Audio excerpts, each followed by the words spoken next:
और ये बुलडोजर संस्कृति भारतीय जनता पार्टी सरकार की एक नई गुंडागर्दी है और कुछ भी नहीं है। नहीं, सुप्रीम कोर्ट को टिप्पणी नहीं करनी चाहिए, सुप्रीम कोर्ट को एक्शन लेना चाहिए। कोई रोक रहा है उसे? अबे टिप्पणी का भाषण करने के लिए बैठे हो? हाँ, सुप्रीम कोर्ट के हाथ में अथाह ताकत है। अगर वो चाहे तो एक दिन में सारी चीजें ठीक कर सकती है, इन ऑर्डर कर सकती है। और उसके पास संवैधानिक ताकत है। प्रधानमंत्री को भी चाहे तो उल्टा टांग सकती है। कमेंट करने की क्या जरूरत है आपको?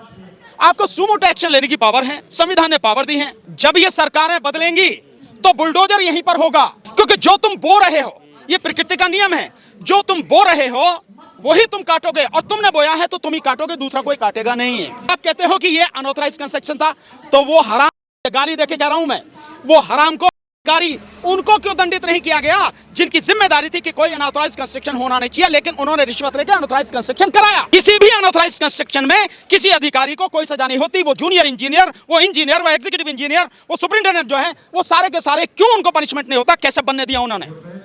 मोदी सरकार को, मोदी को, भाजपा सरकार को उखाड़ के फेंको जड़ से इस देश से, तभी देश का कुछ भला होगा, अन्यथा ये तबाह कर देंगे, बर्बाद कर देंगे भाई। और कानून से विश्वास क्या उठेगा? मैं बार बार इसीलिए कहता हूं इस देश में अदालतें नहीं है, मर गई, खत्म है इस देश में अदालतें। मैं बार बार क्यों कहता हूं? लोकतंत्र का गला सरकार ही नहीं घोट रही, लोकतंत्र का गला विपक्ष भी घोट रहा है और घुटते हुए देख रहा है। सर, देश भर में और मुद्दा भी है कि बुलडोजर तंत्र जो है वो हावी हो रहा है। किसी एक राज्य का मामला नहीं है, अलग अलग राज्यों में बुलडोजर चलता हुआ दिखाई दे रहा है। सुप्रीम कोर्ट की टिप्पणी के बाद भी ये काम जो है बदस्तूर जारी है। नहीं, सुप्रीम कोर्ट को टिप्पणी नहीं करनी चाहिए, सुप्रीम कोर्ट को एक्शन लेना चाहिए। कोई रोक रहा है उसे? अबे टिप्पणी का भाषण करने के लिए बैठे हो? हाँ, भाषण थोड़ी सुनना, नेताओं के भाषण सुनते रहते हैं रोज रोज। भाषण नहीं, उनके हाथ में ताकत है, सुप्रीम कोर्ट के हाथ में अथाह ताकत है। अगर वो चाहे तो एक दिन में सारी चीजें ठीक कर सकती है, इन ऑर्डर कर सकती है। और उसके पास संवैधानिक ताकत है। प्रधानमंत्री को भी चाहे तो उल्टा टांग सकती है। सुप्रीम कोर्ट के पास इतनी ताकत है। लेकिन आप करो नहीं, भाषण दो, आपको कमेंट कर, कमेंट क्यों कर रहे भाई आप? कमेंट करने की क्या जरूरत है आपको? आपको सुमोटो एक्शन लेने की पावर है, संविधान ने पावर दी है। सारी चीजें आपके सामने। आम आदमी अगर जिस चीजों को जानना है तो आप भी तो जानना है, और आपके पास तो सबूतों के साथ आती है, पूरी फाइल आती है, फिर क्यों नहीं कर रहे आप? और ये बुलडोजर संस्कृति भारतीय जनता पार्टी सरकार की एक नई गुंडागर्दी है और कुछ भी नहीं है। और ध्यान रखना, जब ये सरकारें बदलेंगी तो बुलडोजर यहीं पर होगा।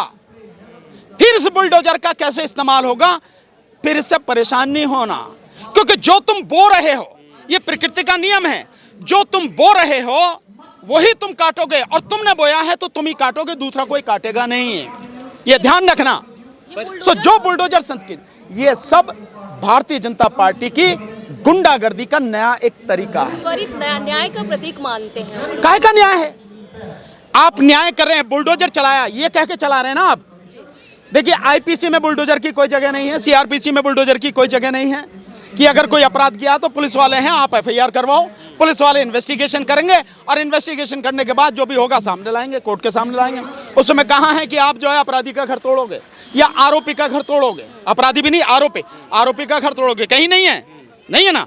अब आप कहते हो कि ये अनऑथराइज्ड कंस्ट्रक्शन था, तो वो हरामखोर, ये गाली देके कह रहा हूं मैं, वो हरामखोर अधिकारी उनको क्यों दंडित नहीं किया गया जिनकी जिम्मेदारी थी कि कोई अनऑथराइज्ड कंस्ट्रक्शन होना नहीं चाहिए, लेकिन उन्होंने रिश्वत लेकर अनऑथराइज्ड कंस्ट्रक्शन कराया। किसी भी अनऑथराइज्ड कंस्ट्रक्शन में किसी अधिकारी को कोई सजा नहीं होती। वो जूनियर इंजीनियर, वो इंजीनियर, वो एग्जीक्यूटिव इंजीनियर, वो सुपरिटेंडेंट जो है, वो सारे के सारे क्यों उनको पनिशमेंट नहीं होता? कैसे बनने दिया उन्होंने? पब्लिक के पैसे से उनको तनख्वाह जाती है, यही जिम्मेदारी है कि कोई गलत काम ना हो, उन्हें कैसे होने दिया? तो जब अनऑथराइज्ड कंस्ट्रक्शन होता, करवाते हैं रिश्वत लेके और बाद में तोड़ देते हैं, वो बच जाते हैं, अधिकारियों को कुछ नहीं होता।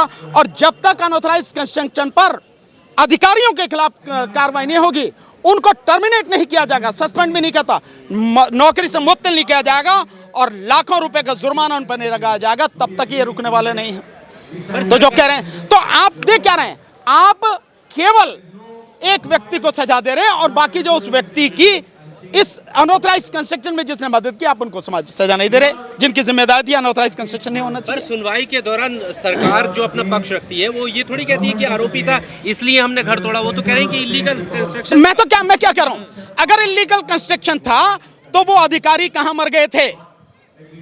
हर अधिकारी इलाके में, मैं जानता हूं, हमने जो घर बनवाया, जब घर बनना था तो अलग अलग तरीके से डिपार्टमेंट के अधिकारी आते थे, अथॉरिटीज के जो डेवलपमेंट अथॉरिटीज है उनके अधिकारी आते थे, विभाग के अधिकारी आते थे। घर का किसका बनना, हम घर पे बनवा रहे थे, हमारा बनना भैया घर, सब वो दिखाओ कागज। अबे तू जहां से आया उसी ने तो नक्शा पास किया, वहां जाके देखना हमसे कागज मांग रहा। तो जब हमसे ये कह सकते हैं, मैं एडवोकेट हूं, हमसे ये सारी पूछ सकते हैं, तो जिस समय किसी और का अनऑथराइज्ड कंस्ट्रक्शन हो रहा है, आप कैसे? और नक्शा पास कौन करता है? नक्शा तो अथॉरिटी पास करती है ना। नक्शा तुम्हारे पास होता है, तुम इंस्पेक्ट करने जाते हो, क्यों नहीं देखते हो उस समय कि इस पर नक्शा बन रहा है या नहीं बन रहा? नहीं बनना तो उसी समय रुकवाना चाहिए था आपको, उसी समय डेमोलिश करना चाहिए था, तब नहीं कर रहे। क्यों? तब तो आपने रिश्वत ले ली, और रिश्वत लेके जो बनाता रहे, जो भी कुछ करना करता रहे, कोई दिक्कत नहीं, हम हैं ना, चिंता क्यों कर रहा? और जब ये सारी चीजें आती हैं, देन आप ये तोड़ देते हो, तो वो अधिकारी जिम्मेदार है ना, उनके खिलाफ कार्रवाई क्यों नहीं है? उनके खिलाफ कार्रवाई होनी चाहिए, लोगों को यही आवाज उठानी चाहिए। सर, मणिपुर में जो परेशानियां चल रही है उसको लेकर वहाँ के लोगों का ये भी कहना है कि बाहर से भी कोई एक ऐसा ग्रुप है जो सपोर्ट कर रहा है। इस बारे में क्या? अगर कोई भी बाहर से ग्रुप सपोर्ट कर रहा है किसी भी तरह की, इसका मतलब यह है कि राज्य सरकार और केंद्र सरकार दोनों पूरी तरह से फेल हैं। कैसे आ रहा है? इतनी लंबी चौड़ी सीमा है क्या बाहर की, जो बर्मा से मिलती है, ये जो बांग्लादेश से मिलती है, कि इतनी लंबी चौड़ी सीमा है कि हम सील नहीं कर सकते हैं? हमारे पास क्या इस तरह के साधन नहीं है कि हम उसको वॉच कर सकें? सब कुछ है हमारे पास में। आज की तारीख में हम सैटेलाइट से सब कुछ देख सकते हैं। मोदी ने बताया ना, जो कि वो उसमें पुलवामा के बाद में जाके वो कौवा मारा था, एक जाके वहां बॉम्ब गिराया था पाकिस्तान में, तो उसमें ये बताया था ना कि हमने सारा सैटेलाइट से वॉच किया था। तो सैटेलाइट से आप यहाँ वॉच नहीं कर सकते हो? सब कुछ कर सकते हो, आपके पास सब है, कर नहीं रहे। तो कर नहीं रहे, तो इसका मतलब साफ है कि आप ही उस हिंसा के लिए जिम्मेदार हो, और इसमें कोई शक नहीं। देश का प्रधानमंत्री, देश का गृह मंत्री, भाजपा सरकार, केंद्र और राज्य दोनों सरकार, ये सब मणिपुर की हिंसा के लिए जिम्मेदार हैं, और ये जिस दिन चाहेंगे उस दिन रुक जाएगी, जब तक नहीं चाहेंगे नहीं रुकेगी। मैं तो यही कहूंगा इस देश के लोगों को, मोदी सरकार को, मोदी को, भाजपा सरकार को उखाड़ के फेंको जड़ से इस देश से, तभी देश का कुछ भला होगा, अन्यथा ये तबाह कर देंगे, बर्बाद कर देंगे, कुछ छोड़ेंगे नहीं। पर सर, मोदी सरकार को, मोदी को, भाजपा सरकार को उखाड़ के फेंको जड़ से इस देश से, तभी देश का कुछ भला होगा, अन्यथा ये तबाह कर देंगे, बर्बाद कर देंगे, कुछ छोड़ेंगे नहीं। पर सर, जिस तरह से आपने कहा कि सुमोटो लेना चाहिए सुप्रीम कोर्ट को, अगर सुप्रीम कोर्ट में कोई मामला है, याचिका दायर की गई है, और उसके बाद भी सुप्रीम कोर्ट सिर्फ टिप्पणी करके छोड़ दे रहा है, ये तो कानून से एक तरीके से लोगों से विश्वास उठता हुआ नजर आएगा कि फिर सुप्रीम कोर्ट में जाके भी कोई भाई, और कानून से विश्वास क्या उठेगा? मैं बार बार इसीलिए कहता हूँ, इस देश में अदालतें नहीं है, मर गई, खत्म है इस देश में अदालतें। मैं बार बार क्यों कहता हूँ? यहाँ पे सुप्रीम कोर्ट ने, और चीफ जस्टिस उसमें शामिल नहीं है, एक मुकदमा इलेक्टोरल बॉन्ड का किया, कर दिया आपने, बहुत बढ़िया मुकदमा आपने डिसाइड किया, 5 जजेस की कॉन्स्टिट्यूशन बेंच ने, इलीगल है वो, गैर कानूनी है, गैर संवैधानिक है, कर दिया आपने। उसके बाद में आपके पास सारी इंफॉर्मेशन आ गई कि सरकार ने किस आदमी से कितना चंदा लिया और उसको कितने का धंधा दिया। अगर चंदा लेके धंधा दे रहे हो, इसका मतलब ये रिश्वत ली है नहीं है? जो करप्शन का चार्जेस हैं वो लगने चाहिए, उसमें केस होना चाहिए, किसके खिलाफ होना चाहिए? देश के गृह मंत्री के खिलाफ, देश के प्रधानमंत्री के खिलाफ, और भारतीय जनता पार्टी और इनके खिलाफ जो है बाकायदा उसके अध्यक्ष के खिलाफ एफआईआर होनी चाहिए कि आपने धंधा लेके, आप मतलब जो काम कर रहे हैं, धंधा, चंदा लेके धंधा दे रहे हैं आप भ्रष्ट व्यक्ति हैं। देश का प्रधानमंत्री भ्रष्ट व्यक्ति है, बेईमान व्यक्ति है, सारी होनी चाहिए। सुप्रीम कोर्ट ने क्या किया? कुछ नहीं। सारी जानकारी के बाद भी आप सुमोटो एक्शन ले सकते थे या नहीं? इसके अलावा महाराष्ट्र सरकार का मुकदमा आया, एकनाथ शिंदे की जो सरकार है, देश की जो सबसे बड़ी अदालत है, वो कहती है, चीफ जस्टिस कहते हैं कि गैर संवैधानिक सरकार है। अब एक गैर संवैधानिक सरकार है भाई, तो आपने उसको बर्खास्त क्यों नहीं किया? वो सरकार चल रही है।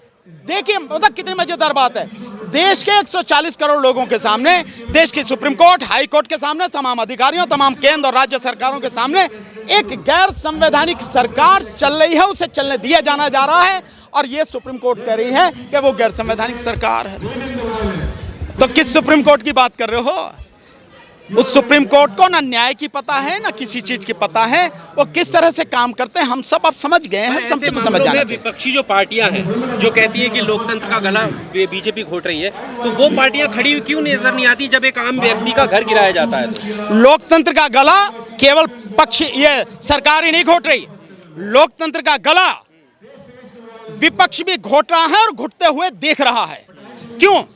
तीन बड़ी एजेंसियों ने, द वायर ने, वोट फॉर डेमोक्रेसी ने और आपके एडीआर ने, इन तीन बड़ी एजेंसियों ने सिद्ध कर दिया कि 2024 के लोकसभा चुनाव में बड़ी जबरदस्त तरीके से धांधली हुई।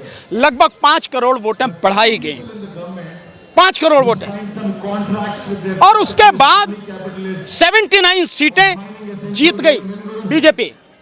अगर ये वोटें नहीं बढ़ाई जाती, बेईमानी नहीं होती, तो 79 सीटें बीजेपी हारती। इसका मतलब बीजेपी 160 पर सिमट जाती, बीजेपी की सरकार नहीं बनती। मोदी जो छाती पे बैठा है, देश की छाती पे, वो मोदी वहां बैठता नहीं, कोई और प्रधानमंत्री होता, हाँ, कोई और होता, सरकार नहीं बनती। ये सब कुछ होने के बाद, सारे सबूत देने के बाद भी विपक्ष का एक भी नेता, इंक्लूडिंग राहुल गांधी और सारे, एक भी नहीं बोला कि इस प्रधानमंत्री को एक सेकंड भी सीट पर बैठने का नैतिक अधिकार नहीं है। कैसे बैठा है? बेईमानी से जीत के आया, उसका जीना हराम कर देते, आंदोलन करते हैं, सड़क पे आते, कोई बोला नहीं बोला।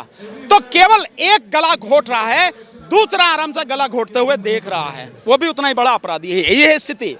तो पक्ष हो विपक्ष हो, सबने देश की जनता को मारने का और मरते हुए देखने का सबने जो धंधा बना रखा है, और कुछ भी नहीं है।